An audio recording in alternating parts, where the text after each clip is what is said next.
ધંધુકામાં જે ઘટના બની, ભરવાડ સમાજના યુવકની હત્યા કરવામાં આવી, તો અત્યારે હાલ જે આરોપીઓ છે એને લઈને એક મોટા સમાચાર મળી રહ્યા છે। હા દર્શક મિત્રો, તમે આ વિડીયો ધ્યાનથી સાંભળતા જજો, કારણ કે ધંધુકાની અંદર જે ભરવાડ સમાજના દીકરાની હત્યા કરવામાં આવી, આજે ભાઈ દિવસો વીતી રહ્યા છે, પણ ઘણા બધા લોકોનું કહેવું એવું છે કે આજે એક ભરવાડ સમાજના દીકરાની હત્યા નથી કરવામાં આવી, પણ આપણા એક હિન્દુ ધર્મના દીકરાની હત્યા કરવામાં આવી છે।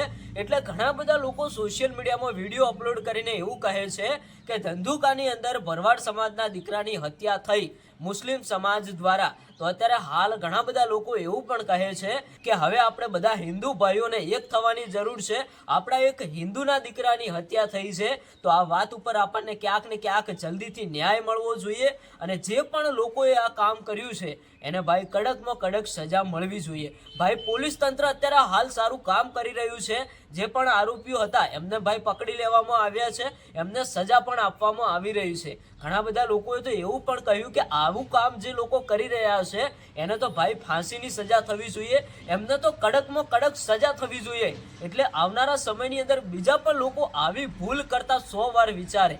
હા મિત્રો, આવી ઘટના ધંધુકાની અંદર 2 થી 3 વાર બની ગઈ, તમને બધાને ખબર જ હશે। આવી તો ભાઈ અનેકો જગ્યાએ ગુજરાતની અંદર ક્યાંક ને ક્યાંક નાના મોટી ઘટનાઓ બનતી જ હોય છે। અત્યારે હાલ ભાઈ જે ધંધુકા વાળી મેટર છે એ સોશિયલ મીડિયાની અંદર ખૂબ જ ચર્ચાનો વિષય બની ગઈ છે। ઘણા બધા લોકોએ તો એવું કહ્યું કે હવે આપણે લડી લેવાનું છે, પણ મિત્રો લડવાની કોઈ જરૂર નથી। અત્યારે હાલ આપણને સરકાર અને પોલીસ તંત્ર ઉપર વિશ્વાસ છે, આપણને જલ્દીથી ન્યાય અપાવશે એવી ઘણા બધા ભરવાડ સમાજના લોકોની માંગ છે। સાથે સાથે 18 વર્ણના સમાજના લોકો સપોર્ટમાં આવ્યા, કારણ કે ભાઈ જે ધંધુકાની અંદર ઘટના બની, એક દીકરાની હત્યા કરી દેવામાં આવી મુસલમાન સમાજના વ્યક્તિ દ્વારા।